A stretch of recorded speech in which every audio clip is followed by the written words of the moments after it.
با عرض درود مجدد به قسمت دوم آموزش انیمیت کردن مش‌های دست مجازی با استفاده از اوپن XR و هند ترکینگ در آنریل انجین خوش اومدید. اگر خاطرتون باشه در قسمت اول به نحوه سویچ کردن بین موشن کنترلر و هند ترکینگ پرداختیم که در واقع به ما اجازه میداد هر زمانی که از موشن کنترلر استفاده میکنیم مش‌های مربوط به دست مجازی با موشن کنترلر رو نشون بدیم و زمانی که از هند ترکینگ استفاده میکنیم سویچ کنیم به دستایی که با هند ترکینگ قرار انیمیت بشن و همچنین یاد گرفتیم که یک جفت دست دیباگ با استفاده از گیزموها به عنوان دست سایه یا شادو هند در زمانی که میخوایم دست ها رو دیباگ کنیم اضافه کنیم. حالا در این قسمت میخوایم بریم سراغ انیمیت کردن مش های دست و در واقع خود مش رو انیمیت بکنیم و اگر خاطرتون باشه یک در واقع الگوریتم جسچر دیتکشن ساده هم برای پینچ کردن در آموزش مقدماتی نه آموزش اول در واقع توسعه داده بودیم که اون رو ایمپورت کنیم و وارد پروژه کنیم و یه تغییرات کوچیکی شاید نیاز باشه انجام بدیم که با کد جدیدمون کار بکنه. خب میریم داخل ویارپان، جایی که دفعه قبلی یه مقداری کد نوشته بودیم. همونطور که میبینین کدها از قبل وجود داره و توی ایونت تیک یه دونه سیکونس داشتیم. خب من الان کاری که میخوام انجام بدم، میخوام یه فانکشن اضافه کنم که در واقع اون فانکشن مسئول انیمیت کردن در واقع مش دست هست. بنابراین یه پین اینجا اضافه میکنم و اینجا هم یک فانکشنی رو میخوام اضافه کنم که این فانکشن در واقع میخوام اسمش رو بذارم update xr hand و میخوام که دوتا ورودی بگیره. یکی این که در واقع دست چپ یا راست هست و دیگری مشی که میخوایم انیمیت بکنیم. و اگر خاطرتون باشه در واقع اینجا ما 4 تا مش داشتیم. 2 تا مش که به موشن کنترلر ها وصل بودن که این 2 تا از نوع اسکلتال مش کامپوننت و 2 تا مش هم که از نوع پوزبل مش کامپوننت بودن که دستاییه که با هند ترکینگ در واقع قرار انیمیت کنیم. خب برگردیم داخل آپدیت اکسار هند. من میخوام به عنوان ورودی همونطور که عرض کردم یک متغیر که پارامتر هند بگیرم از نوع ای controller hand و پارامتر بعدی که میخوام بگیرم در واقع پارامتری هست با نام mesh از نوع posable mesh component. خب کامپایل میکنم، سیو میکنم و قبل از این که در واقع بدنه فانکشن رو بنویسیم برمیگردم داخل ایونت گراف و اینجا یه دونه از اینا رو میکشم اینجا و خب اگه خاطرتون باشه ما چه زمانی قرار دست رو انیمیت کنیم؟ زمانی که در واقع این مش های دست، اگه یادتون باشه ما زمانی دست سایه رو در واقع اون دست دیباگ رو نشون میدادیم که اون مش های مربوط به هند ترکینگ به قولی در حال نمایش داده شدنن، ویزیبلن و اون دکمه دی زده شده بود. حالا ما با اون دکمه دی کار نداریم. اینجا میخوایم اگر در واقع این مش ها ویزیبل بودن بیایم و دست رو انیمیت کنیم. در این صورت نمیخوام اصلا انیمیت رو انجام بدم چون اصلا مشخص نیست، در واقع دست مخفیه. خب میام اینجا میگم is visible و برای این is visible میام چیکار میکنم؟ میام یه دونه برانچ میذارم در واقع مثل if میمونه اگر با زبان برنامه نویسی آشنایی دارید و در صورتی که این if هم true بود یعنی این که در واقع میتونم برم و دست رو انیمیت کنم. خب اینو وصل میکنیم به این ورودی if که در واقع بعد از اون سیکونس های دیگه ای که داریم مثلا اول تصمیم گرفتیم کدوم دست رو نشون بدیم، بعد آیا اصلا اون دست دیباگ رو نشون بدیم یا نه، بعد از اون میایم سراغ در واقع انیمیت کردن این دستای در واقع مشایی که مربوط به هند ترکینگ. خب اینو میام سی رو میزنم، کامنت میکنم، مینویسم مثلا بنویسیم update the hand tracking. البته این برای left hand meshes. خب عرض شود که حالا باید این رو البته خود بکنم اشتباه هم اینجا داریم left hand animation. خب این رو یه دوپلیکیت میکنیم، یه کپی ازش میگیریم و اینم میتونیم یه خورده مرتب تر کنیم که اینجوری بشه. مثلا دومیه رو نیاز نداریم، داریم. خب حالا یه کپی از این میگیریم، کنترل C کنترل V یا کنترل D هم میزدیم مستقیم میتونیم دوپلیکیت کنیم. خب میام یه سیکونس دیگه اضافه میکنم، این سیکونس رو بیایم وصل کنیم به اینجا، یه خورده مرتبش هم بکنیم، یعنی اول دست چپ رو انجام میدیم بعد دست راست رو، همونطوری که میبینید. خب حالا بیایم کامنت ها رو درست بکنیم و اینجا اینو بکنیم دست راست. من مطمئن شم که دارم ضبط میکنم. بله. خب دست راست و اینم که پاک میکنیم، اینو میکنیم XR hand right و خب اینم که میایم اینجا و اینم میکنیم دست راست. خب الان همونطور که مشخصه یه بار فانکشن آپدیت XR hand رو برای دست چپ و برای دست راست. دقت کنید که اینا درست باشه که باگی پیش نیاد. خب وارد این فانکشن میشیم و اینجا اولین کاری که من باید انجام بدم اگه خاطرتون باشه این بود که معمولا می اومدیم اون چیزایی که نیاز داریم بعداً استفاده کنیم رو کش میکنیم و بعدش می اومدیم هند ترکینگ در واقع دیتا رو میگرفتیم و بعد یه چک انجام میدادیم که دیتا درسته یا نه و بعد اون کاری که مد نظرمون بود. خب الان اینجا هم همین کارو میکنیم. میتونم راست کلیک کنم پروموت تو لوکال وریبل رو بزنم یا اینکه اصلا میتونم یه دونه از این نودا بیرون بکشم و اینجا بیام پروموت تو لوکال وریبل رو بزنم. اما در صورت کاری که میخوام انجام بدم اینه که دو تا اسم خوب برای متغیرها بذاریم. این اولی رو من میخوام اسمشو بذارم کنترلر هند. پس اسمشو میکنم کنترلر هند. این که هم رینیم میکنیم میذاریم هند. خب الان این دوتا رو داریم. میتونم کامنتش هم بکنم، بنویسم dash the controller and خب حالا اینکه تموم شد لازم نیست اون بقیه کد رو دوباره بنویسم. میتونم برم از جای دیگه کپی کنم. مثلا فکر میکنم تو این فانکشن یا اینجا داشتیم، حالا ببینیم، یا اینجا که داریم، ولی اینی که اینجاست به نظرم بهتره. خب این قسمت کد رو کپی میکنم که چی بود؟ یه قسمتش این بود که در واقع ما هند ترکینگ استیت رو میگرفتیم، قسمت دیگهش این بود که میومدیم دیتا رو وریفای میکردیم. کنترل C رو میزنم، برمیگردم داخل این فانکشن، یه جای خالی پیدا میکنم، پیستش میکنم.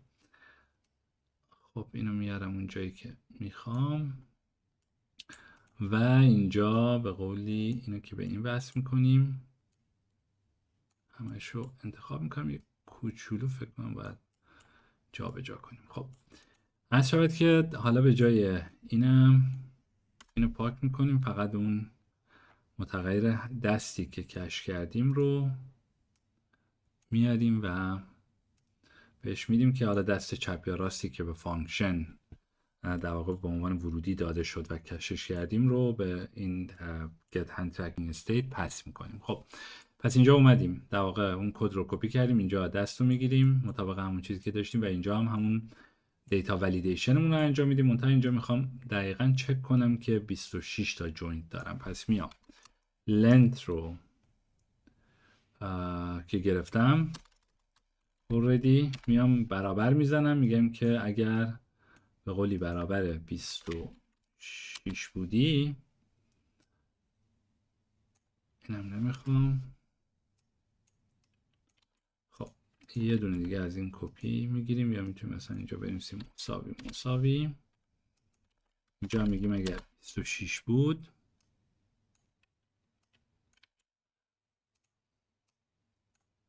یه اند دیگه بین این دوتا میزنم، دقیقا مطمئن میشم که اینا هر کدوم 26 تان و خروجی رو به این ایز ولیدی که از اینجا داشتیم چک میکردیم آیا این معتبره یا معتبر نیست وصل میکنیم. و خب اینم یه خورده میتونیم بزرگتر کنیم، فضای بیشتری داشته باشیم.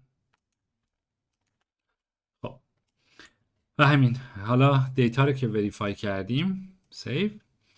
حالا میخوایم کاری که به قولی میخوایم رو انجام بدیم، که کاری که میخوایم انجام بدیم در واقع اگر خاطرتون باشه زمانی که داشتیم درا دیباگ هند میکردیم، مثلا اینجا اومده بودیم یه حلقه زده بودیم که در واقع روی اون چیزها ایتریت میکردیم، روی اون بون هایی که در واقع اون جوینت هایی که داشتیم و در واقع اونو چجوری میفهمیدیم از این دیتایی که گرفته بودیم، از روی مثلا لوکیشن یا روتیشن میتونستیم اون خونه هایی که داریم رو ایتریت کنیم، بر اساس اون یه دونه گت رفرنس میکردیم، بعد فانکشنی که مد نظرمون بود، مثلا اون گیزمایی که میخواستیم درا کنیم رو ترسیم کنیم رو کال میکردیم. حالا اینجا هم همینه، یعنی من دقیقا عین همین فور لوپ و عین همین ایچ رو انجام میدم. خب پس برگردیم داخل اینجا، ببخشید داخل آپدیت XR هند و اینجا یه دونه میام فور ایچ لوپ هم اضافه میکنم و بعد از این میام چیکار میکنم، میام یه دونه میتونم رو بیارم اینجا تا از این لنتا و اینو وصل کنم به، میبخشید از این لوکیشن ها، در واقع من نمیدونم چرا گفتم لن، ولی در صورت خب اینم یه خورده مرتب میکنیم.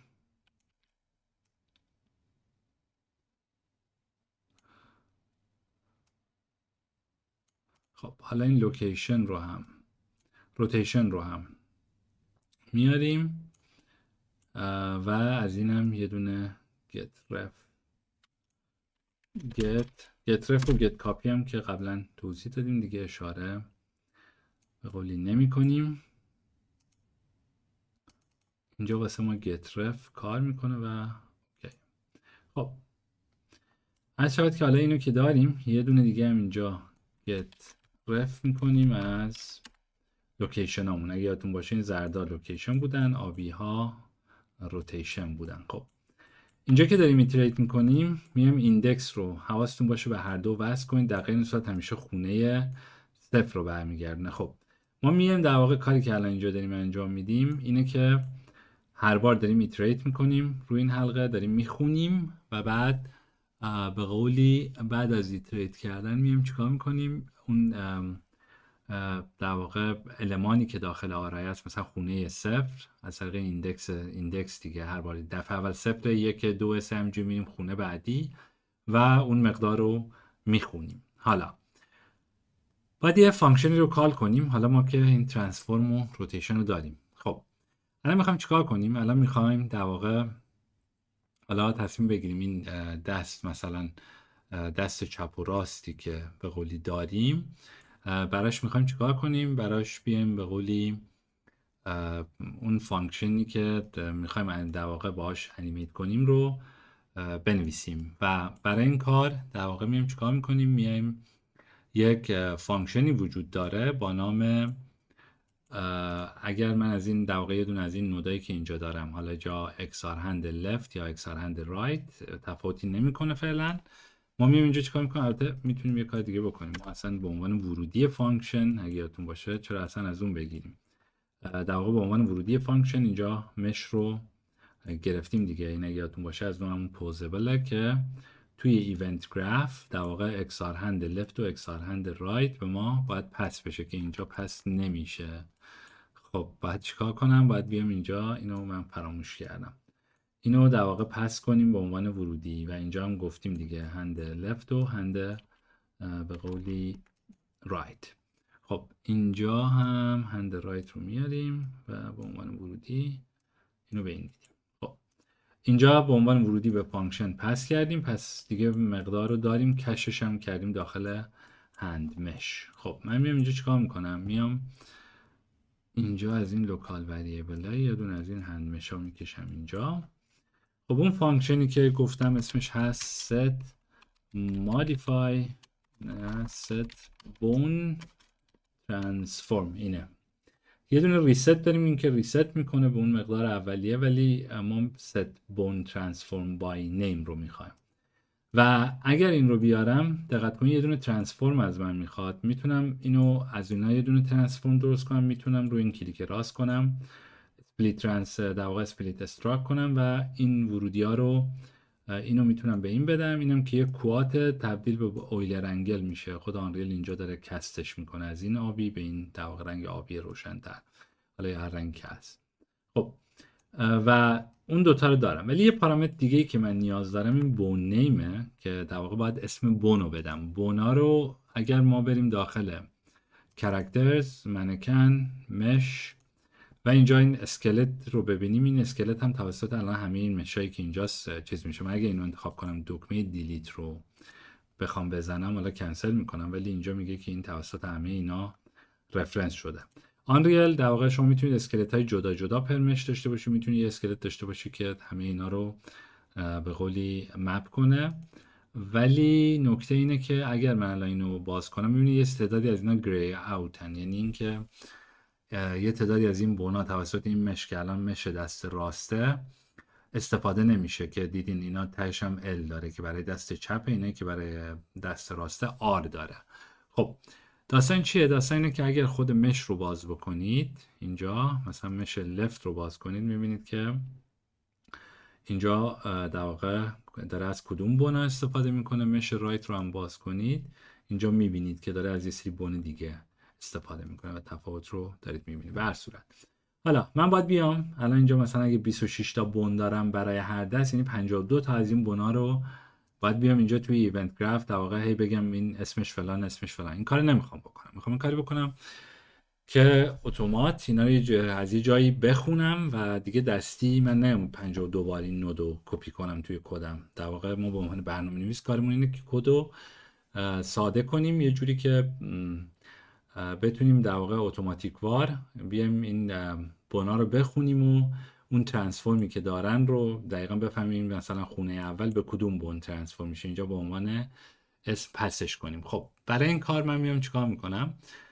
یه فانکشن تعریف میکنم، اسمشو میذارم، اسمشو بذاریم get and mesh bone name مثلا. خب حالا ورودی چی میگیره؟ مثلا میتونیم ورودی بهش در واقع دست رو بدیم، بگیم دست چپ یا راسته و ایندکسی که داشتیم. اگه برگردیم توی نه ایونت گراف اینجا ببینید یه دونه ایندکس داریم که نشون میده الان کدوم خونه اون آرایه رو داریم میخونیم و یه دونه هم که در واقع دست چپ و راست دیگه میخوایم بدونیم برای دست چپ یا راست که اون بونی که مد نظرمونه رو بگیریم. خب برمیگردم داخل این فایل چرا گفتم فایل فانکشن و اینجا میام به قولی میزنم hand e controller hand، مشخص میکنه دست چپ یا راست و joint index رو بهش میگیم که پای کوچیکی نمیخوام باشه index. خب این هم از نوع اینتجر دیگه، عددیه، چون تو حلقه فور لوپ داریم ایتریت میکنیم. خب و این دوتا رو که حالا گرفتم میام این جوینت ایندکس رو کشش میکنم چون بعدا میخوام ازش استفاده کنم. پس میام پروموت تو لوکال وریبل رو میزنم اینجا، اسمش رو میکنم چی؟ میکنم بون مثلا ایندکس. اوکی. حالا یه خروجی هم باید برای فانکشنمون تعریف کنیم، اسمشو مثلا بذاریم بون نیم. و اگر دقت کنید اون چی از ما میخواست؟ کجا بودیم؟ اینجا بودیم. از نوع نیمه، از تایپ در واقع اف نیم میشه توی سی پلاس پلاس. این چیزی که ازمون میخواد از تایپ نیم هستش. پس من میام خروجی رو از نوع نیم میزنم. خب این هم میشه خروجی فانکشنمون. یه لحظه برگردیم داخل این فانکشن آپدیت اکسار هند. خب من میخوام یه خورده این کدو به قولی حالا فعلا میریم بدنی اون فانکشن رو مینویسیم، ولی الان چیزی که من انتظار دارم اینجا برگرده به من چی هستش؟ اینه که به قولی من بیام گت در واقع اون فانکشن رو کال کنم، یعنی اینی که گت میکنه، یعنی این به ازای هر بار که حلقه داره اجرا میشه من یه بار اینو کال میکنم، جوینت ایندکس رو بهش میدم، میگم این ایندکس رو میخوام، بعد میگه کدوم دستم که اینجا کش کردیم دیگه، اول به عنوان پارامتر ورودی فانکشن ما اگه یادتون باشه اینجا به عنوان ورودی فانکشن هم دست رو میگیریم هم مش رو میگیریم. خب پس میام برمیگردم اینجا، برای دستم میام کنترلر هند رو بهش میدم. یه خورده باید فکر کنم جا باز کنیم اینجا، خیلی همه چی تو هم شد. خب اوکی، اینو که گرفتیم در واقع میایم چیکار میکنیم؟ با خروجیش رو میدیم به این فانکشن و اینو میاریم اینجا، اینم به این وصل میکنیم. خب خروجی که این میشود بون نیم، تارگتش هم که خیلی همه چی تو هم شد. بذارید خود مرتب کنیم، اول بفهمیم چی به چیه. خب اینم میاریم اینجا، الان فکر کنم همه چی تقریبا مرتب تر. خب اوکی، پس این فانکشن از ما چی میگیره؟ این get mesh bone name دست رو میگیره. کدوم دست؟ یه دونه هم ایندکس میگیره. ما بر اساس اون ایندکس میام یه دونه اسم پیدا میکنیم برمیگردیم. هنوز نکردیم ما، ولی در واقع این کار باید اونجا انجام بدیم تو این فانکشن. خب برای این کار همونطور که گفتم باید یه جوری ما بیام این مشا رو در واقع این بونا رو از مش یه جای ذخیره کنیم، داشته باشیم و بدونیم در واقع کدوم خانه اون آرایه، کدوم خونه اینجا بودیم، کدوم خونه این آرایه ها که داریم گت میکنیم به کدوم بون برمیگرده. خب دو تا کار میتونم بکنم. یکی این که یه آرایه تعریف بکنم که بونا رو نگه داره، بعد بیام با ایندکس پیدا کنم کدوم ایندکس به کدوم برمیگرده، بر اساس اون اسمو برگردونم. من این روش رو بیشتر دوست دارم چون هم بهینه تره هم ساده تره نوشتن کدش.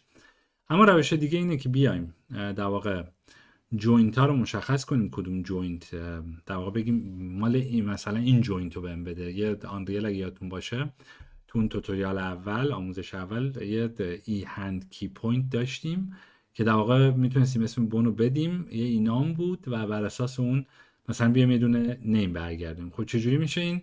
یعنی اگه بخوام اینجا یه دونه مپ تعریف میکنم، مثلا اسمشو میذارم مثلا left and mesh bone مثلا names map.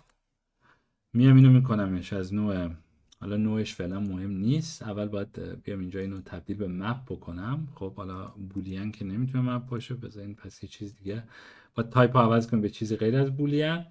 اینجا میام مپش میکنم و بعد مپ که شد میگم پارامتر اول مپ یه دونه ای هند کی پوینته، پارامتر دوم یه دونه نیمه. خب و اگه دقت کنید الان میام اینجا کامپایل رو که میزنم، مثلا ببینید داخل مش که میریم برای دست چپ هند ال مثلا میشود، این سرعت دوربین رو کم کنم به صورت پیش‌فرض خیلی بالاست، مثلا این ببینید مچ دسته، پالم مثلا کف دسته، مثلا چه میدونم نوک شست مثلا، حالا این نوکش نیست همون در واقع دیستال میشه مثلا اینجاست، چون این بونمون در واقع اصلا نوک بون نوک دست نداره در واقع.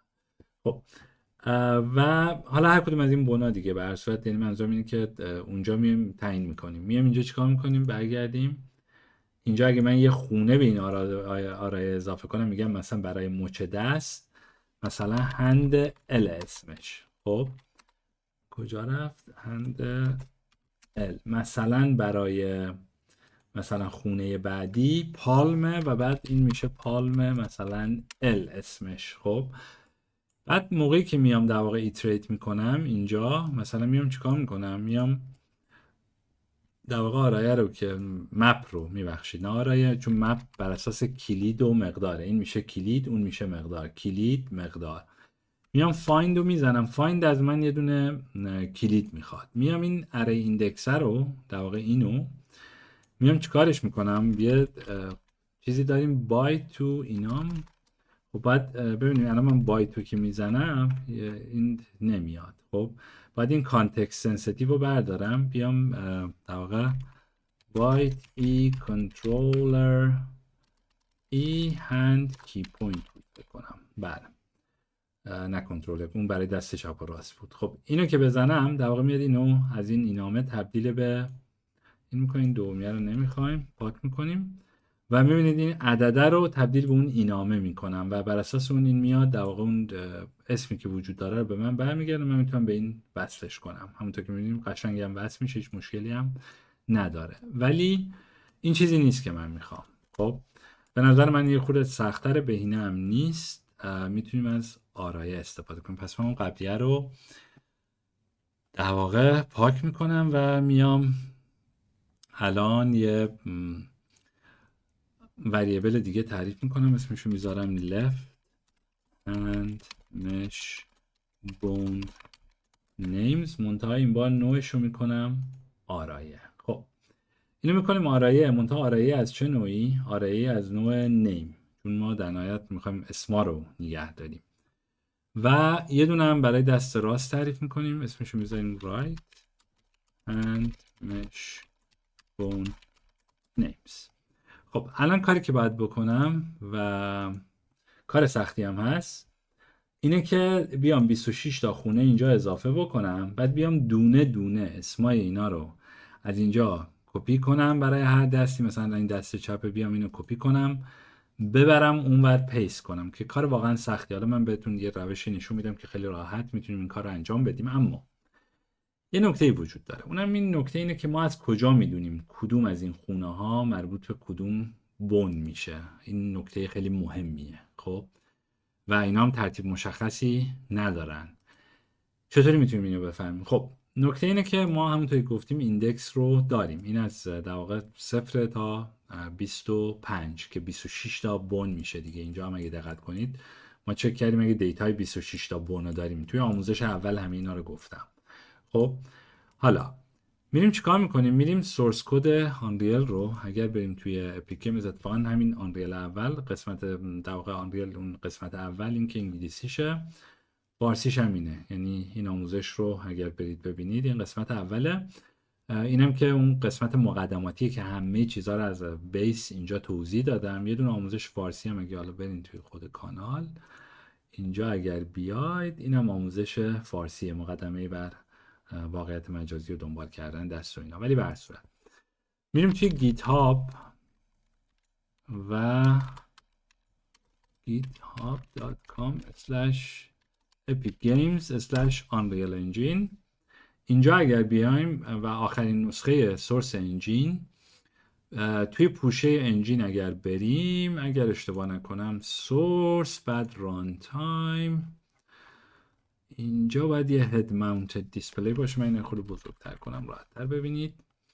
توی پابلیک که بریم اینجا هدر فایلی هست به اسم head mounted display types.h و اینجا که بیاید کنترل F رو بزنید E hand key point رو تایپ کنید، اسم جوینت ها رو پیدا میکنید و همونجوری که میبینید در واقع این از نوع uint 8 هستش که اینتجره. من اینا رو میام هر 26 تا رو کپی میکنم. دقیقا این ترتیبیه که توی اون آرایه تو خونه های حافظه در واقع این بنا ذخیره میشن به همین ترتیب 0 1 2 3 همینجوری الاخر.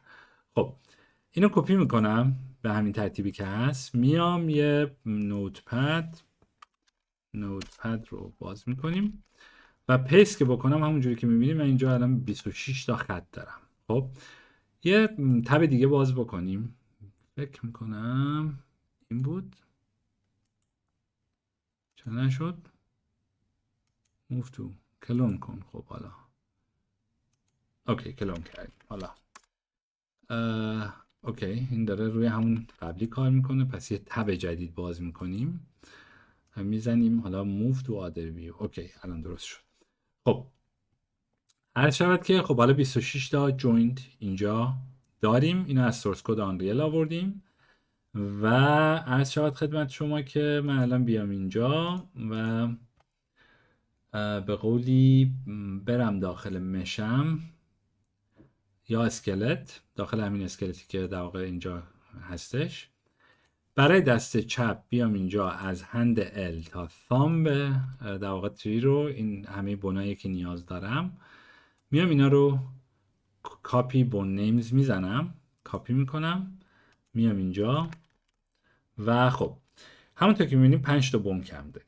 این 5 تا بون در واقع اگر اینجا بیام کدوم بونا هستن؟ در واقع بونای نوک دسته. من این 5 تا رو ندارم و این بونا هم اگه یادتون باشه اسامی رو اگر یادتون نیست اینجا بزنید OpenXR hand track نه OpenXR bone names یا همچین چیزی و دست رو بزنید اینجا بکنم open new tab یا همچین چیزی. اینم که بونا هستش دیگه، یعنی الان ببینید مثلا اینا متاکارپالن، اینا پراکسیمالن، اینا اینترمدییتن، دیستال ما تا دیستال رو داریم اونجا ولی تپ رو نداریم. برای انگشت 60 حالا جالبه اونجا متاکارپال اسمش فرق میکنه، اگه اینجا نگاه کنید 60 این اولیش که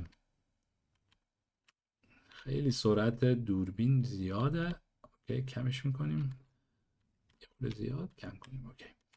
همونجور که میبینید اینجا این در واقع انگشت 60 متاکارپالش اینجا توی بون ثامب آندرلاین 01 نمیدونم آندرلاین L، بعد 2 تازه مثلا میشه اینترمدییت، بعد 3 میشه، البته این برای اینکی دسته، بیاین اینجا در واقع الان اینجا ببینیم برای دست راست این میشه متاکارپال و همونطور که اینجا میبینید این متاکارپال، بعد پراکسیمال، بعد دیستال. این میشه پراکسیمال، این میشه دیستال. ولی جالبه واسه مثلا بریم انگشت 60 یا مثلا انگشت اشاره، اینجا میبینید این متاکارپال رو متاکارپال اسم گذاشته، بعد تازه 01 میشه پراکسیمال. این حواستون باشه یه تفاوتی بین انگشت 60 هست، حالا آنریل اینجوری اسم گذاری کرده.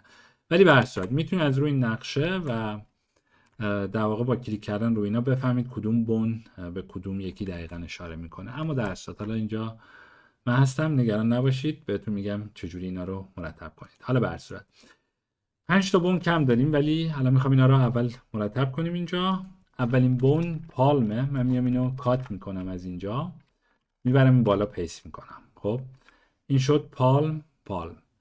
هند ال میشه رست، بعدی ثام در واقع اشاره، میام اشاره رو کپی میکنیم میاریم اینجا پیست میکنیم. خب همونجوری گفتم اولی میشه متاکارپال، دومی میشه پراکسیمال، سومی میشه دیستال. چهارمی که در واقع نوک انگشته، همونطور که اشاره کردم ما نوک انگشت رو اینجا نداریم، ببینید تا اینجا رو داریم، بعدی که دیستاله، بعدی در واقع تیپ انگشته نداریم. برای این میام یه دونه خط خالی میزنم. حالا اینو خالی نگه دارید میگیم چیکار میکنیم. بعد ایندکس رو داریم که میشه ایندکس متاکارپال، بعد اینکی میشه پراکسیمال، دیستال و اینترمدییت دیستال و بعدی هم دوباره خط 11 خالی میمونه. بعد انگشت وسط میدل متاکارپال، میدل 1 2 3 الی آخر و تیپش هم که خالی میمونه. حالا بعدی رینگ، دوباره اینم مرتب میکنیم میایم پایین. اینم که مرتب کردیم در واقع آخریش که تیپ خالیه، بعد دیگه پینکی همین لدل در واقع میشه انگشت کوچیکه که خونه 26 همون تیپش هم خالی میمونه. حالا ما داریم، یعنی الان دقیقاً درست شد 26 تا بن ما و نقشه درست رو داریم. حالا نکته اینه من اینو کپی میکنم، میام کپی رو میزنم یا کنترل سی رو، برمیگردم داخل آنریل، اینجا آرایم رو انتخاب میکنم، به خیال خودم اینجا پیست میکنم ولی پیست نمیشه متاسفانه. خب چون یه فرمتی داره، ما باید بتونیم در واقع این تکست رو به اون فرمت در بیاریم اینجا بتونیم پیستش کنیم. حالا تست میگیریم، بیام اینجا مثلا اولی رو میزنیم چون میدونم پالم، مثلا L، مثلا hand underline L، مثلا یه دونش هم خالی میذارم، بعد میرم مثلا چه میدونم میزنم حالا ایندکس مثلا تپ هرچی، اصلا مهم نیست، یه چیز علکی بنویسید اینجا. اون چیزی که مهمه ما ساختار داده رو میخوام. میام کلیک راست میزنم، کپی رو میزنم، میبرم توی نوتپدم، یه تب جدید باز بکنم، پیست میکنم اینجا. خب فرمت رو میبینیم چه جوریه. فرمت یه پرانتز باز بسته، هر کدوم از خونه ها داخل یه کوتیشن که با یه کاما از هم جدا شده و اون خونه ای هم که خالیه میبینید دیگه کوتیشن خالیه. خب خیلی ساده است. میام اینجا چیکار میکنم؟ کنترل H رو میزنم به قولی و کنترل H رو که زدم میام چیکار میکنم؟ اینجا کادر ریپلیس باز میشه، میگه یه چیزی رو باید پیدا کنم با یه چیزی ریپلیس کنم. مطمئن شید که این گزینه اکستندد، بقیه هم تو این حالت باشه اوکی. گزینه اکستندد روشنه. توی ویندوز در واقع کاراکتر خط جدید با اسلش n نشون داده میشه توی اکثر سیستم عاملا و تو فایل هم ذخیره میشه و اینا.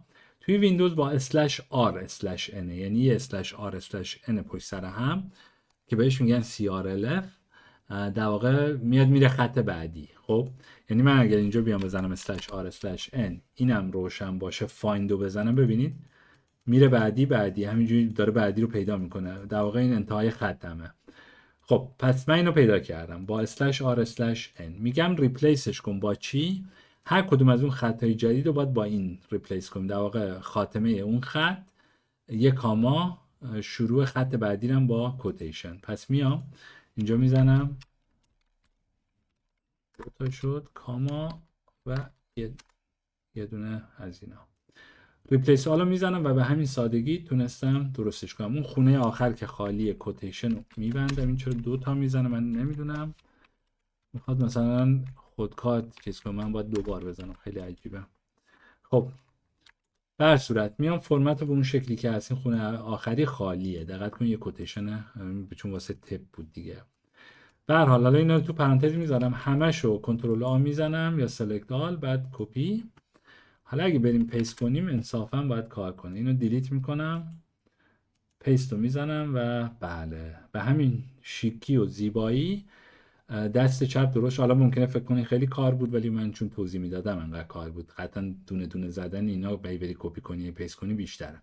حالا برای دست راست ببینید چقدر راحت. میام اینجا کنترل اچ رو میزنم، میگم هرچی آندرلاین ال بود با آندرلاین آر. اگه یادتون باشه اینجا الا برای دست چپ بود، آرا واسه دست راست بود. میگم همه اینا رو ریپلیس کن. یه بار دیگه کنترل آ کنترل سی، برمیگردیم توی آنریل. اینجا دست راست رو انتخاب میکنم، برای دست راستم پیست. خب زندگیم ساده شد. به همین سادگی هم بنای دست چپ رو در آوردم هم بنای دست راست و این ترتیب درسته. اگه درست زده باشیم باید این شکلی به این ترتیب باشه. خب من الان اینا رو دارم. پس یه فانکشن دیگه الان در واقع اومدیم نوشتیم به اسم get hand mesh bone name. الان میخوایم داخل این بیایم چیکار کنیم؟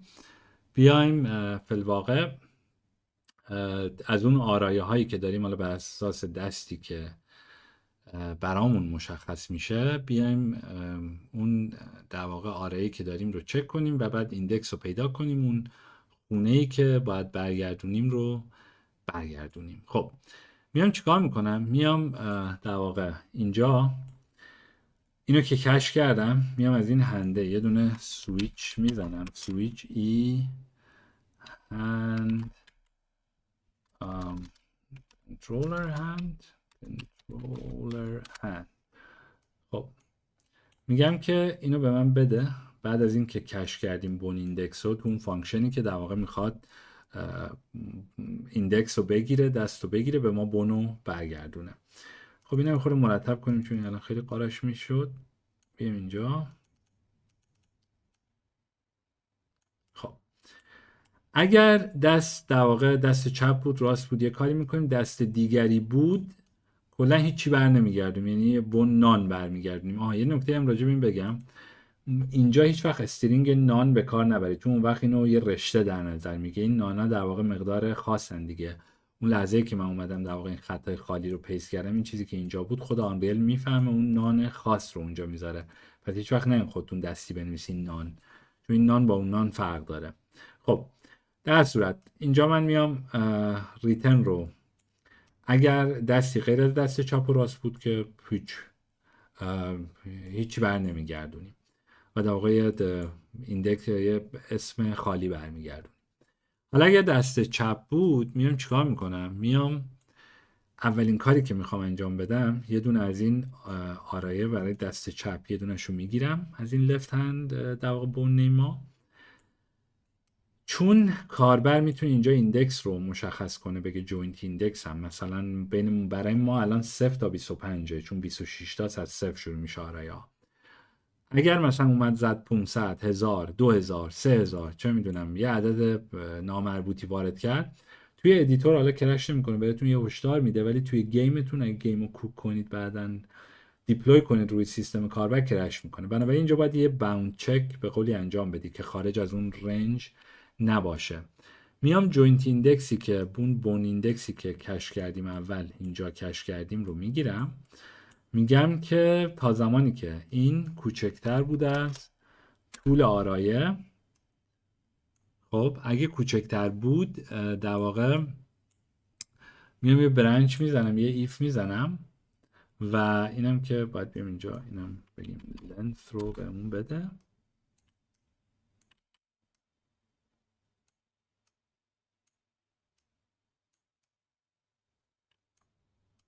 خب اینم خود مرتب میکنیم میبریم این بالا، اینجا میام یه دونه برنچ میزنیم و برنچ که زدیم حالا یه دونه دیگه از این لفت بونا میگیریم و اینم به این دیگه از این دست چپ اومدیم در واقع اکزیکیوشن فلومون، اون فلو اجرای کد میاد چیکار میکنه؟ میاد میره این چکر انجام میده و بعد اگه همه چی درست بود، اگه غلط بود یعنی اگه در واقع اون بونه خارج از حد معمول بود، میدون از این ریترن نودا کپی پیست میکنم و میگه اگه در واقع درست نبود دوباره هیچی برگردون، باید یه مقداری برگردونم از فانکشن دیگه.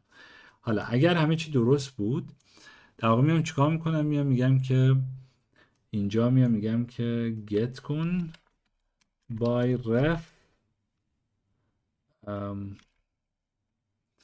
در واقع یه get ref من نیاز دارم دیگه، چرا get ref رو نداریم؟ خب get ref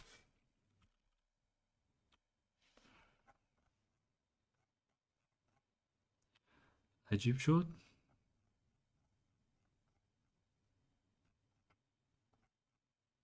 آها علتش اینه که پیدا نمی‌کنم. من این اگه یادتون باشه اون کانتکست سنسیتیویتی رو اون لحظه که داشتم اون در واقع داستان مپ رو توضیح میدادم اینو برداشته بودم، بخاطر همین به یهویی اصلا آنریل کلی چیز می آورد که نامربوط بود. پس این در واقع باعث میشه که فیلتر رو درست انجام بده، راحت پیدا کنید بناتون رو. به هر صورت خب اون بون ایندکسمون رو از اینجا میاریم، میگیم get bone index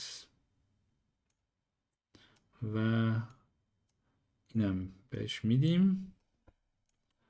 خب همین به همین سادگی اینو که گت کردیم، حالا یه ریترن نود دیگه من میذارم این بالا، اینو کپی پیست کنیم، اینم بیاریم اینجا، دابل کلیک، اینم میاریم جابجا میکنیم و اینم به عنوان خروجی برمیگردیم. به همین سادگی. پس ما اومدیم اول طول آرایه رو برای دست چپ اگر بود اومدیم اون آرایه در واقع چپ رو گرفتیم، طولش رو چک کردیم، اگر ترو بود اومدیم در واقع اون ایندکس که بهمون پس شده رو اینجا میگیریم و برمیگردونیم. خب به هر صورت اینو کامنت میکنم، میام مینویسم get the مثلا left hand bone names، get the left hand bone names.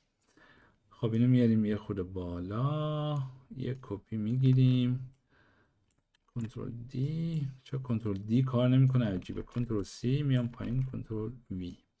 خب به هر صورت اینجا میام این true رو هم بس میکنم به این و فکر کنم همه چی حل دیگه.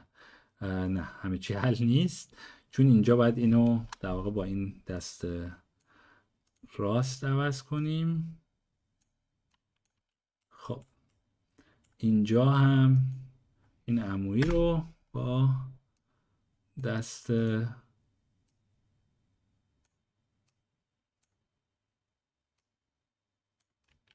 راست عوض میکنیم. خب فکر کنم همه چی درسته. اگه دست راست بود پس میایم بنای دست راست رو چک میکنیم و از دست راست میگیریم. همین. سیو میکنم. برمیگردم داخل فانکشن آپدیت اکسار هندم. اگه همه چی درست باشه در واقع get hand mesh bone name باید درست کار کنه. روتیشن و لوکیشن هم که دادیم. حالا بریم ببینیم چه اتفاقی میفته. من فکر کنم الان توی ایونت گراف هم اگه بریم که اینا رو هم کال کردیم و بون و اینا رو هم دادیم و به نظرم باید بتونیم الان تست کنیم. خب یه چیزی دیدم. جالبه. حالا همونطور که میبینید خیلی به شکل خنده‌داری دست در واقع دیستورت شده و همونجور که میبینید به خصوص اینجایی که در واقع مشمون هست. حالا مشکلی هم وجود داره. من گردنم رو بالا میارم. اینم بهتون نشون بدم. اینم یه باگ دیگه است. بذارید من چون پنجره فول اسکرین نبود یه لحظه بیام فول اسکرینش کنم اینجا. خب باید ببندم یه بار دیگه و الان فکر کنم مشخص باشه. خب ببینید یه اتفاق عجیبی میفته. من تا زمانی که سرم پایینه دستا نشون داده میشه. دستامو جابجا نمیکنم. سرمو یه کوچولو که بالا میارم مش محو میشه. خب به طرز عجیبی. باگ خیلی عجیبیه. نگاه کنید. خب الان ببینید من اگه کنترلر رو مثلا بردارم موقعی که سویچ میکنه به این مشی که درسته در واقع مش موشن کنترلر آنریل انیمیتش کرده. اینجا هر چقدر من گردنم رو تکون بدم سرمو بالا پایین کنم دستا مشخصه مشکلی پیش نمیاد. ولی زمانی که سویچ میکنیم به هند ترکینگ همونطور که میبینید گردنم که تکون میدم اینا غیب میشن. خب چرا؟ خب برگردیم داخل وی پان. اگه یادتون باشه اینجا این در واقع دستایی که آنریل انیمیت میکنه موشن کنترل واسه اینا از نوع یو اسکلتال مش بود. ولی اینایی که ما داریم از نوع یو پوزبل مش کامپوننته و برای اینا یه چیزی وجود داره به اسم باوند اسکیل. حتی روی اون مشای دیگه هم داریم. ولی خب نکته‌ای که وجود داره اگه موس روی نگه دارم رو اون باوند اسکیل توضیحاتی بهم میده و میگه این روی پرفورمنس و کیفیت در واقع سایه هم تاثیر میذاره اگه عدد خیلی بزرگ بدم. خب یه دلیلی داره. من دقیقا نمیدونم چرا این پوزبل مش کامپوننت ها در واقع اون باوندی که دارن باعث میشه که از دید که خارج میشه منطقه دید به قول دیگه انجین رندرشون نمیکنه. حالا بنا به دلیل پرفورمنس یا هر چی. حالا فعلا واسه این توتوریال ما اوکیه. به قول این رو 100 میذاریم. عدد بزرگیه. ممکنه پرفورمنس رو کاهش بده. من دقیقا نمیدونم چون همونطوری گفتم من معمولا اون یو اسکلتال مشا رو انیمیت میکنم از سی پلاس پلاس ولی خب حالا واسه یوز کیس ما فعلا اوکیه. پس اینو میذاریم رو 100 برای هر دوتا هند. الان اگه برگردم داخل ادیتور همونطور که نگاه میبینید من دیگه دستا هر چقدر گردنمو تکون بدم دیگه مخفی نمیشه. خب این اوکی شد. ولی اون چیزی که وجود داره اینجا رو الان ببینید. از اینجا بنا دارن کج میشن. این یعنی چی؟ یعنی اینکه یه جوری روتیشن ما اشتباهه. خب من میام دی رو میزنم روی کیبورد. همون گیزمایی که داریم الان اینجا به کار میاد. داره به من نشون میده که جای نه لوکیشن اینا درسته نه روتیشنشون درسته. یعنی از روی گیزمایی که دارم میتونم ببینم داره چه اتفاق بدی داره میفته. هم لوکیشن هم روتیشن در واقع ترانسفورما به هم ریخته. حالا چرا اینجوریه؟ خب یه به قولی دیسکرپنسی ما اینجا داریم. داستان اینه توی آنریل حالا به شکل استاندارد آنریل خودشون اپیک این کار انجام میده. حتی اگه مش مانکن هم چک کنید یعنی اون کاراکتر فولی که دارید با 90 درجه روتیشن اومده. بعد این دست رو هم الان اگه هر کدوم باز کنیم چه چپ چه راست رو ببینید. اون نکته‌ای که وجود داره موقعی که دارم ویوپورت رو میچرخونم این گوشه رو ببینید. میبینید دیگه Z و X و Y. خب قاعدتا X میشه فورواردمون و این دست باید به سمت در واقع محور X در واقع باشه. به اون سمتی که X مثبت میره بیرون این سمت منفی میشه. اما الان به سمت Y مثبت اومده. زیش هم آبه. خب این نشون میده که در واقع الان یه دیسکریپنسی بین روتیشن ما هست با روتیشن مش، و چون ما داریم توی ورد روتیشن اون ترانسفورمایی که داریم میگیریم در واقع با این خانایی نداره، به خاطر همین به هم میریزه. حالا من پس باید چیکار کنم؟ میتونم داخل کد اینو درست کنم، یا اینکه مش از اول ایمپورت کنم که نمیخوام این کارو بکنم، میخوام داخل کدم درستش کنم. خب و زمانی که دارم مشا رو در واقع انیمیت میکنم، اینجایی که دارم ترانسفورم رو میگیرم و میدم به این در واقع به شکل لوکیشن و روتیشن، میام چیکار میکنم؟ میام به قولی یه آفست کرکشنی انجام میدم، یه فیکسی روی اون آفست، یا آفستی دارم اونو انجام میدم. خب پس میام چیکار میکنم؟ اول یه وریبلی تعریف میکنم، اسمشو مثلا بذارم animation bone correction rotation. چه اسمی شد؟ واقعا قارش میشه. این باوند اسکیلر هم اینجا پاک کنیم، اینجا هم ببینیم دیفالت ولیو رو. خب همونجوری که میبینید الان آرایت من باید بکنمش سینگل ولیو و از نوع روتیتورم میزنم. خب این الان یه روتیشنی میتونم بهش بدم، مثلا بگم x 90 درجه، y 90 درجه، z منفی 90 درجه، حالا هر چی دوست دارم. خب فکر میکنم من آمار احتمال هم خوب نیست، فکر کنم اگه مثلا بین 90 و منفی 90 در نظر بگیم، با توجه به چیزی که تو خروجی دیدیم، اینا یا صفرن یا 90 یا منفی 90 احتمالاً. خب و اگه اشتباه نکنم باید 27 حالت بشه، حالا دقیقا مطمئن نیستم، حالا خودتون حساب کنید دیگه اگر آمار احتمال بلدید. ولی به هر حال میتونیم حالا آزمون خطا تست کنیم. البته من میدونم حالا چند تا آزمون خطا تست میکنیم، ولی بهتون میگم کدومه، لازم نیست همه حالات رو تست کنیم. ولی در صورت خب اون چیزی که وجود داره، من یه فانکشن تعریف میکنم، اسمشو مثلا بذارم get bone get hand mesh bone location and rotation. حالا چرا نه ترانسفورم؟ چون که ببینید من الان اینجا کاری با ترانسفورم ندارم، همون یک واسه من اوکیه. من فقط اون چیزی که بهش اهمیت میدم در واقع این روتیشن و لوکیشنه، پس اسمشو همین میذارم get bone location and rotation. خب حالا اون چیزی که وجود داره اینه که من در واقع میخوام چیکار کنم؟ میخوام یه خروجی، یه ورودی، کجا بودیم؟ اینجا بودیم، یه لوکیشن بگیرم، یه روتیشن بگیرم. حالا روتیشن رو هم میتونیم مثلا کوات بگیریم که حالا این کواترنیونه، بعد حالا اون داخل تبدیلش میکنیم به روتیتور. خروجی هم که یه لوکیشن و یه روتیتور برمیگردونیم. خب پس میام اینجا اسمشو میذارم hand key location، از نوعش هم حالا تعیین میکنیم hand key روتیشن، اینو میکنیم کوات که همون کواترنیونه، اینم میکنیم روتیتور که همون ببخشید وکتور که در واقع لوکیشنه. خب و خروجی همون چی میشه؟ خروجی هم میزنم لوکیشن که از نوع وکتوره، روتیشن هم که از نوع در واقع روتیتوره. خب میشه خروجی فانکشن. حالا اینو فعلا ما کاری باش نداریم، اینو بیام اینجا جلو دستمون رو نگیره. خب میام اینجا یه فانکشن دارم make transform که میخوام یه عملیات ریاضی انجام بدم از جفتش یه ترانسفورم، چون میخوام هم لوکیشن رو در نظر بگیرم هم روتیشن رو. میام از جفتش یه در واقع ترانسفورم درست میکنم همونطور که میبینید.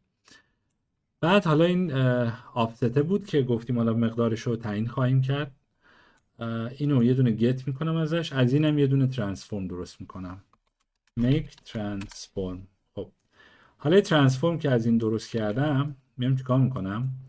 میام از این اینو دوباره از سر راهمون برداریم، اینجا میگم compose transform، اینم که میاریم اینجا، خورده میتونیم اینم جا به جا کنیم. خب به هر صورت این کامپوز ترانسفورمر رو اگر ببینی یه بار دیگه دیلیت کنم، بیام بگم کامپوز ترانسفورم. موس رو که روش نگه دارم حتما توضیحاتشو بخونید چون مهمه. میگه که اینجا در واقع order matters مهمه. اگر من اولی رو به عنوان پارامتر اول بدم و دومی رو پارامتر دوم و بعد بالعکسش، یعنی بیام اینو بکنم پارامتر اول اینو پارامتر دوم، نتیجه خیلی فرق میکنه. چرا؟ چون اینجا دو تا مثال براتون زده. گفته example local to world اولی که دلتا روتیشن داده، بعد local to world داده. گفته که میاد اون روتیشنی که بهش میدید رو در واقع این لوکال اسپیس بای دلتا روتیشن برمیگرده، ولی اون یکی میاد روتیشن رو در واقع این ورد اسپیس بای دلتا روتیشن برمیگرده، یعنی این به نسبت ورد میشه و اگه این اول بدید، اگه اینو اول بدید به نسبت لوکال میشه، که دقیقاً چیزی که من میخوام. مثلا میخوام 90 درجه لوکال بچرخم بعد اپلایش کنم در واقع. خب پس میام کامپوزو که میزنم و این میشه پارامتر اول، این میشه پارامتر دوم. حالا خودتون بعدا میتونید تست کنید اینا رو جابجا کنید، میبینید اصلا کلا دست به هم میریزه و میره یه جای دیگه مثلا انیمیت میشه توی دنیامون، حتی ممکنه چند متر اونورتر باشه مثلا. به هر صورت خب این از اینم که گرفتیم. الان کافیه اینو اسپلیت کنم و فقط لوکیشنش رو برگردونم، روتیشنش رو برگردونم، ایشون هم بیاریم به ایشون وصل کنیم، کل این مجموعه رو هم انتخاب میکنیم بیاریم پایین. خب همین، این شد فانکشنی که در واقع میاد اون فیکس آفست ما رو انجام میده و آفست هم که داریم از این وریبل میگیم، اینم حالا تعیین میکنیم. برگردیم توی اینجا. خب قبل از این که من در واقع بخوام پارامتر رو بدم، باید پسش کنم به این فانکشن. این دوتا پارامتر رو بیام اینا رو سلکت بکنم، از اینجا بیام یه خورده فاصله باز کنیم، یه دونه از این فانکشن رو میاریم اینجا، اینو وصل میکنیم به اینم وصل میکنیم به این. حالا ورودی میایم چیکار میکنیم؟ اینم میتونیم ببریم بالا، اینم یه دونه بیاریم اینجا. این در واقع همون بون نیممونه دیگه، اسم بونه که داریم به این میدیم. خب اینجا هم میام چیکار میکنم؟ میام اینو به این وصل میکنم به عنوان لوکیشن، اینم تا به عنوان روتیشن ورودی میدیم به این. و خب اینجا میتونم این دوتا رو پاک کنم، چون اصلا من نیازی به تبدیل کوات ندارم. این خودش کوات دیگه، میره داخل این و داخل فانکشن اومدیم تبدیلش کردیم دیگه، اینجا اومدیم تبدیلش کردیم. پس برمیگردیم داخل اینجا، گم کردیم اینجا. خب بعد از این که اسم مش رو گرفتیم، میایم چی رو فراخوانی میکنیم؟ میایم این فانکشن در واقع get hand mesh bone location and rotation رو فراخوانی میکنیم. اینم میتونیم هم خط کنیم. خب این از اینم که یه خورده ببریم اون برتر، اینم نیاز نداریم. حالا ورودی رو میایم از کی میگیریم؟ ورودی رو میایم از به قولی ایشون میگیریم. اینو بیاریم پایین، اینم بیاریم یه خورده مرتب کنیم، اینم بیاریم به این وصل کنیم. روتیشن هم از این میگیریم. حالا این روتیشن در واقع فیکس شده رو به خورده این میدیم. خب و همون ترانسفورم هم که همین میمونه، با بقیه‌اش هم دیگه فکر کنم کاری نداریم دیگه.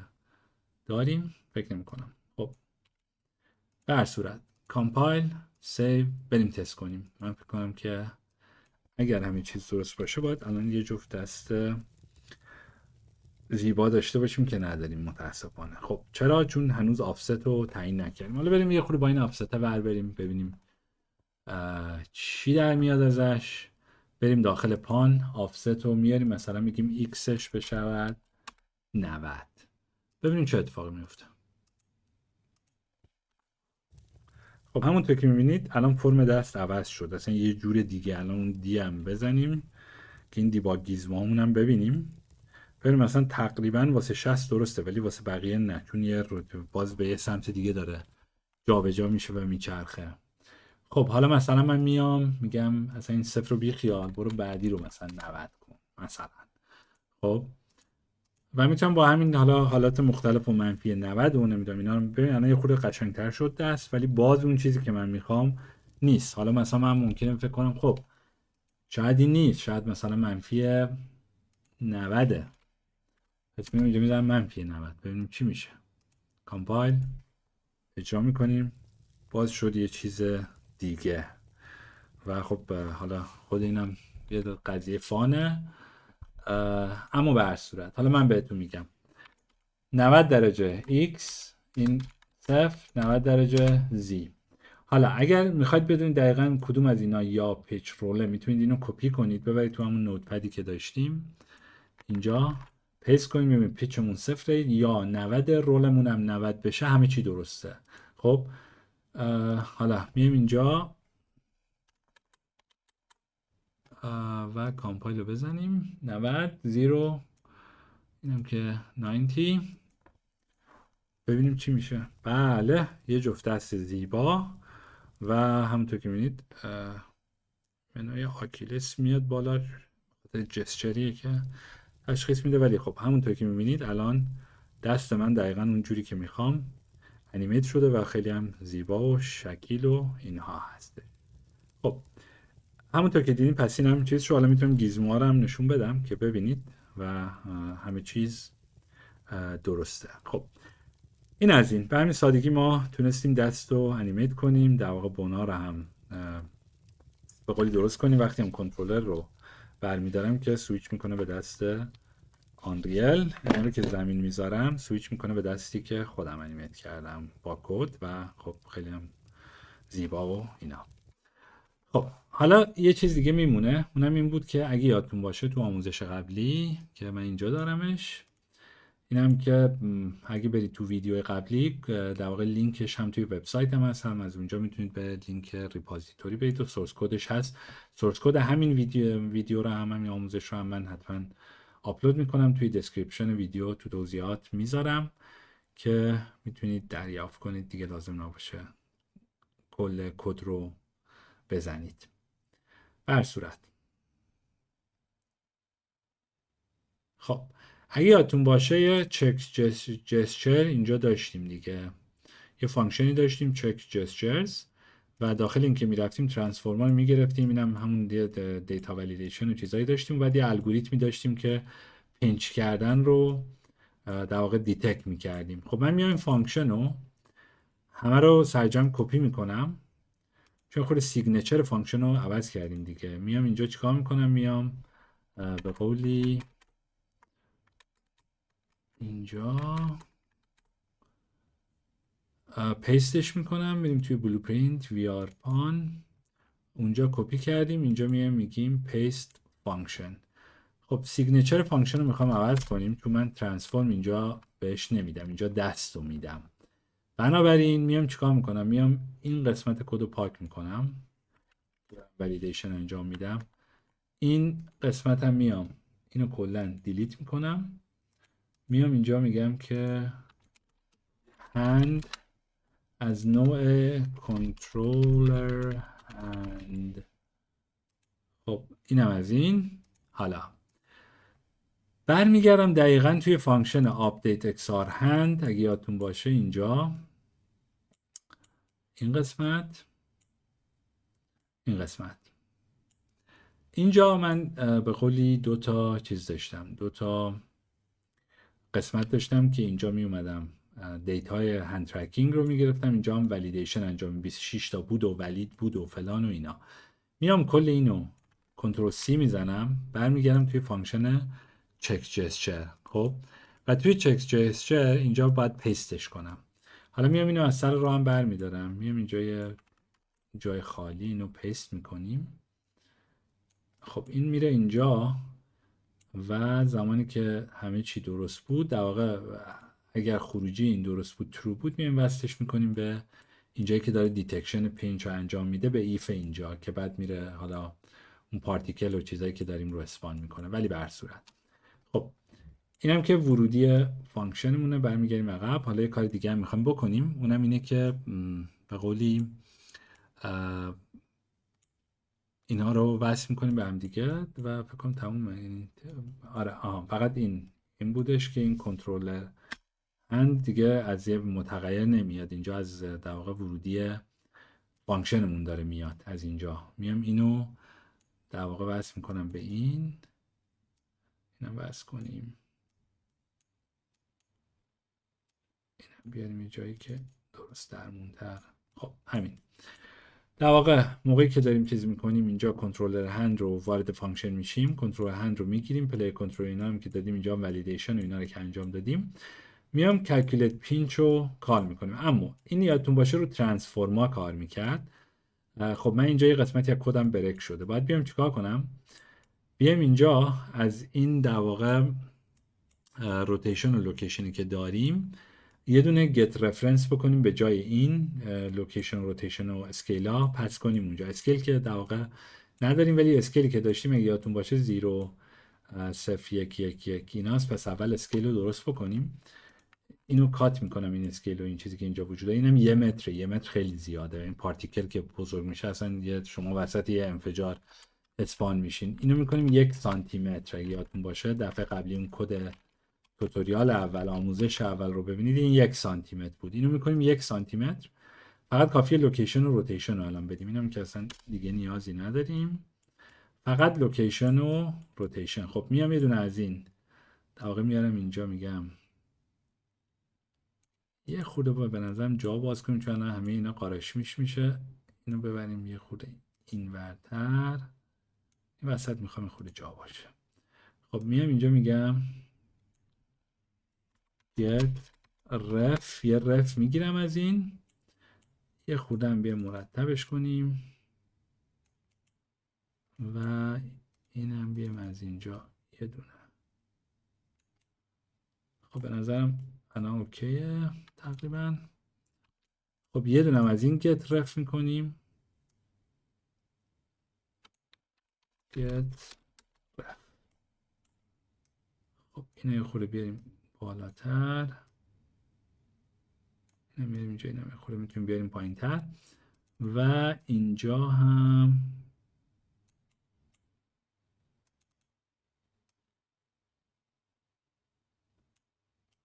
خب. حالا اینجا در واقع میخوام اینا رو با اینا جابجا کنم بدون که کدم رو برک کنم. اگه کلیک کنم همه چی از هم میپاشه. بنابراین میام کنترل رو نگه میدارم قبل کلیک کردن. کنترلی که نگه دارم میتونم اینا رو جابجا کنم، بیارم به این وصل کنم. روتیشن هم همچنین میتونم کنترل رو نگه دارم بیارم به این وصل کنم که تبدیلی هم این وسط انجام میشه. الان دیگه اینم نمیخوام چون مثلا اسکیلش هم دور ریختیم. حالا عین همین واسه این ورم انجام میدیم. میام اینجا یه دونه get میکنیم get ref و خب اینم میاد اینجا. یه دونه هم get ref اینجا بکنیم.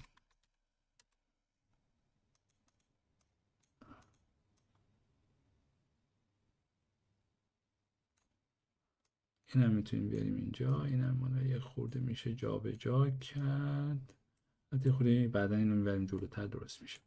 ولی خب به هر صورت اینم میاریم اینجا، اینم با کنترل جابجا میکنیم میاریم اینجا و فکر کنم الان همه چی حل. اینم میتونه حذف بشه به همین سادگی. خب اینا حل شدن. اینم که ردیفه به نظرم و دیگه چیز دیگه نیست. خب چرا یه چیز دیگه میمونه، اونم این هاست که در واقع داریم این کاری که انجام میدادیم این بود که بین 60 و بین انگشت اشاره رو چک میکردیم واسه پالم دیتکشن و این روتیشن ها و لوکیشن ها در واقع مربوط به اینان. میام یه دونه از این در واقع میگیرم به عنوان ورودی ایندکس به اون میدم دیگه. اینم اگه یادتون باشه همین چند دقیقه پیش توضیح دادیم که در واقع میاد این رو کست میکنه از اون ای هند کی پوینت ها دیگه، که اینجا هم ای هند کی پوینت هایی که داشتیم میکنه به اون خونه از آرایی که باید در واقع بگیریم و اینم یه خوری جا به جا کنیم. اینجا هم اینو به این وصل میکنیم و فکر میکنم که اینم اینم میتونه حذف بشه.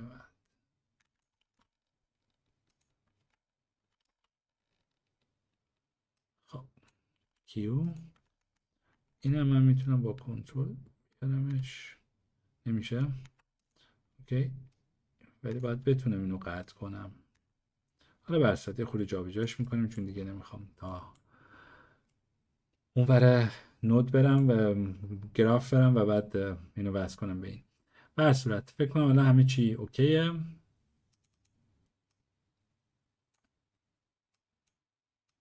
خب اگه کامپایل و سیو کنیم الان به نظر من باید جسچر دیتکشن هم کار کنه. نه، یه چیزی که ممکنه کار نکنه بزنید جسچر رو کار نکنه اینه، چون موقعی که کد کپی کردیم اون پارتیکلی که داشتیم اسپان میکردیم آنریل گم میکنه رفرنسش رو. پس این رو هم بذارید روی اکسپلوژن، اگه ندیدید اینو چک کنید. و فکر میکنم که دیگه باید قاعدتا همه چی روال باشه، مگر اینکه توی ایونت گراف، اوکی توی ایونت گراف کال نکردم اون فانکشنی که داشتیم رو باید صدا بزنیم. خب توی ایونت گراف بعد از اینکه این دستا رو انیمیت کردیم یه چک جسچر هم باید انجام بدیم دیگه. بنابراین میام اینجا یه دونه دیگه از اینا اضافه میکنم از این سیکونس ها ته داستان.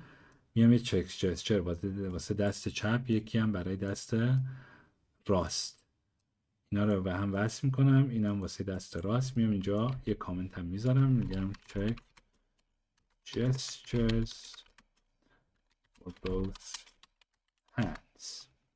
خب اینم که وصل میکنیم به این عمویی و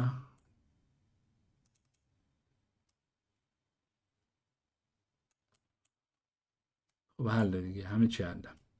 من فکر میکنم که الان دیگه چک جسچرمون هم باید انجام بشه. حالا بریم ببینیم. خب داره همینجوری اسپان میکنه. چرا؟ من نمیدونم چرا داره، چه اتفاقی افتاد. بریم ببینیم. این درست نیست. خب get hand tracking data اگر ولید بود، اگر طول درست بود و خب همین دیگه. ببینید باگی که وجود داره اینه، ما اصلا در واقع این لوکیشن هم اینم ایندکس رو هم باید واسه این یکی بدیم دیگه. این یه دونه باگ، اگه باگ دیگه وجود نداشته باشه. حالا سیو کنیم. اوکی درست شد، همون بود. خب حالا ببینید به همین سادگی میام و در واقع اون جسچر دیتکشن رو هم دارم و ببینید اینم که داریم دیگه. سویچ میکنیم. اون دی رو هم میتونم بزنم الان روی کیبورد، اتفاقی نمیفته تا زمانی که سویچ کنم به این دست. و خب اینا هم که داریم جسچر دیتکشن و همه چی هم که داره انجام میشه و خب دیگه همه چی عالیه. و همین دیگه، این از این آموزش و امیدوارم که از آموزش لذت برده باشید. حتما کانال رو سابسکرایب کنید، این ویدیو رو با بقیه به اشتراک بذارید و خوشحال میشم نظراتتون رو هم بشنوم. اگر فیدبکی داشتید، سوالی داشتید میتونید بپرسید، تا اونجایی که بتونم پاسخ میدم. و خب سورس کد رو هم همونطور که گفتم آپلود خواهم کرد، لینکش رو حتما در دیسکریپشن خواهم گذاشت. امیدوارم که لذت برده باشید. تا دفعه بعدی.